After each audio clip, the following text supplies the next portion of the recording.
Hello folks, in this tutorial we'll be looking at value and speed and how they relate to each other in the graph editor.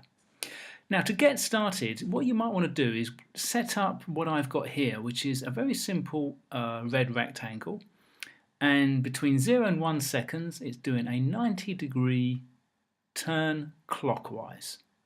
You don't have to have that same animation, but if you want to follow the tutorial along you might want to set yourself up in a similar way.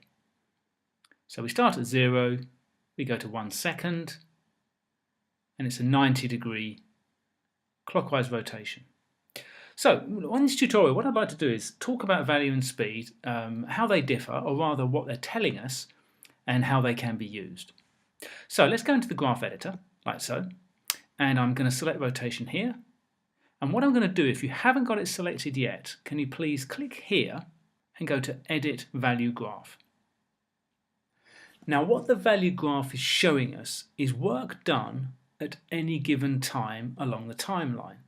So as I move my selection tool up the graph, it's telling me how much rotation work has been done over a period of time. So at a quarter of a second, about 30% has been done. Half a second, 45% of the work's done. You get the idea. So when we get to 1 second, as we can see, 90% of the work has been done. So all this value graph is doing is really reporting the work that's been done at any given time. We can of course change it, as we saw in the last tutorial, and we'll come to that in a second. Let's now click on here and see what the speed graph is telling us.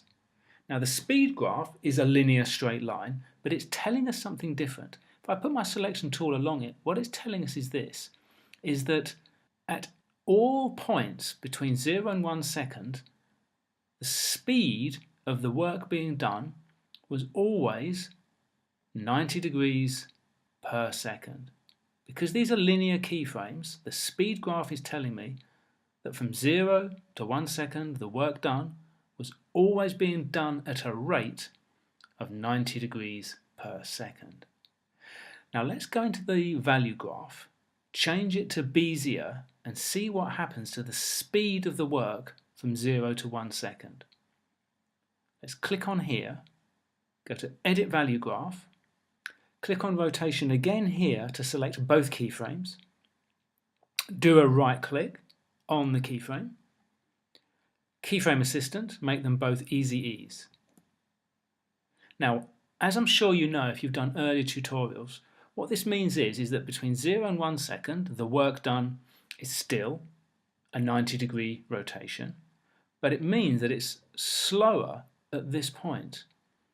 Now let's see if we can prove that sort of theory. We can really by actually putting our selection tool and resting it here. We can see that the work done now really at 1 second is not a great, well sorry, not at 1 second, but about a quarter of a second is only about 20 degrees.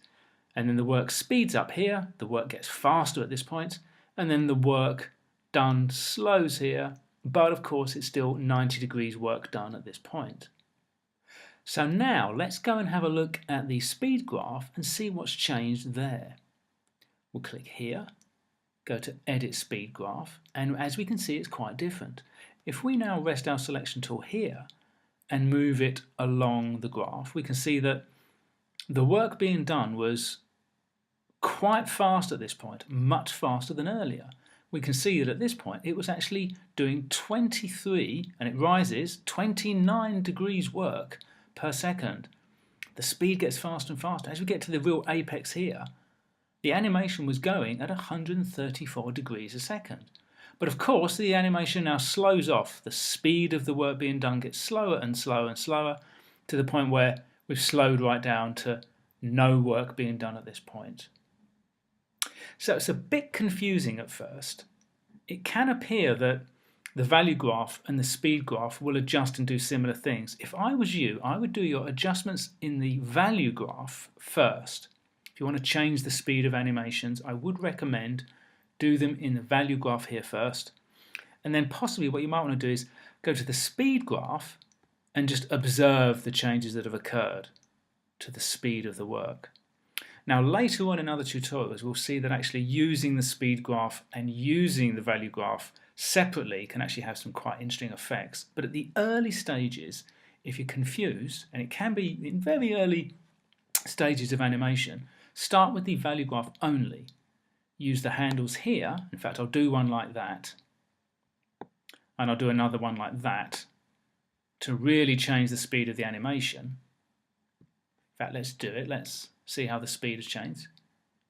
Very slow start, or actually no, very fast start, then it slows down. Let's pause that and let's see what that's done to the speed graph. You can see it's really altered that as well. But again, if I was you at the early stages, I would just use the speed graph to look at, or allow the speed graph to report on the changes in speed, and do most of your changes in the value graph. Okay folks, I hope you found that useful. See you in the next tutorial.